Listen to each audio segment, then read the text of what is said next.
Hello, my name is Katya Gritseva. I'm Ukrainian artist and social activist.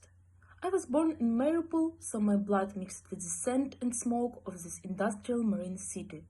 My art greatly influenced by the outdoor environment and observation of the being of people from poor industrial areas.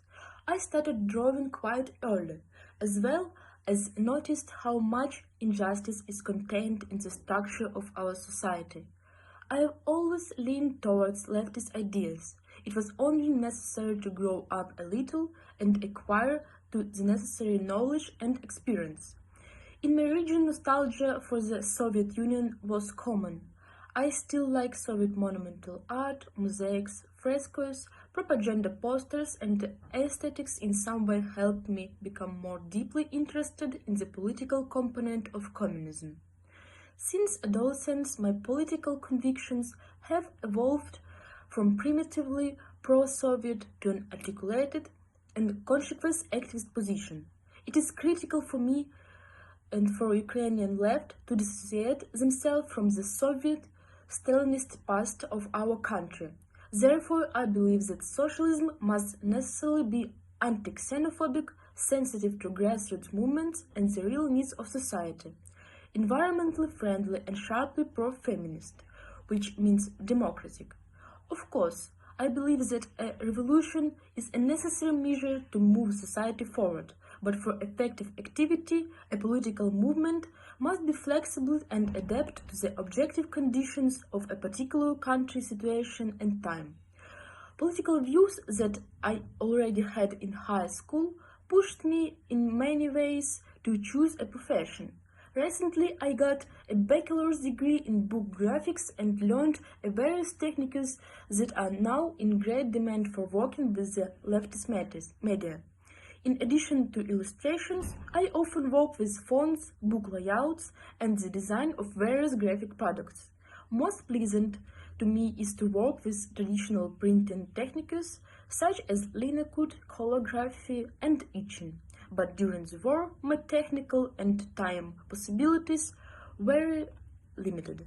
Now, I am an active member of Socialny Ruch, where I work as a volunteer designer and create a full range of visual materials for the organization: Instagram posts, t-shirts, illustrations, brochures, and posters. Hard to imagine what I have not done for my comrades. I communicate very closely with the committee of the organization, and I have truly friendly feelings for our activists. Although their position is not monolithic and sometimes there are discussions. In the past, I have experienced organized student protests in Kharkiv. I still actively work with the community of my Academy of Arts, where I am a member of the student parliament and head of the dorm. Before the war, I oversaw a small Marxist reading group in Kharkiv and tried to be a link for the left use of this city. Now, even in the status of refugee, I actively participate in the Ukrainian socialist movement and do everything in my power, from media work to rough political work as a volunteer. Since my whole family ended up in occupied Marioupol and some family members died due to hostilities, it can be psychologically difficult for me to work and devote enough time to art. Therefore, now I do much more artwork than before the war.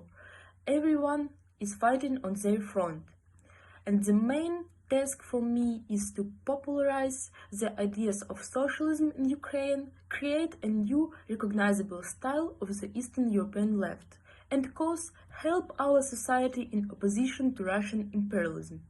The short-sighted Ukrainian and Russian left groups, as well as the government of the Russian Federation, which parasites the Soviet legacy, have significantly spoiled the opinion of the Ukrainian people about the communists and various leftists. The belief of some local activists that the war is between the two imperialists, NATO and Russia, and that it's a good idea to sabotage the Ukrainian army or do nothing at all, it is fundamentally wrong.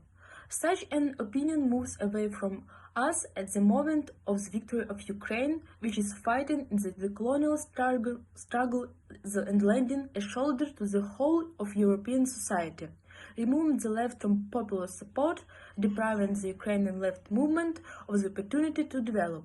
I hope that all this horror will end as soon as possible, and together we will begin to rebuild our beautiful country, along the way bringing it closer to the model of a strong social state that will carefully and sensitively treat its people, who honestly work to change the world for the better. I'm sincerely grateful to my French comrades, and especially Patrick Trehondat, for the opportunity to be seen and heard, for close attention to the Ukrainian socialists, and for support for us in such difficult time. The act of solidarity that you express is an important contribution to the history and spirit of the international left movement. I believe that now we are on the right side, and I wish France not to make critical mistakes in its own choice.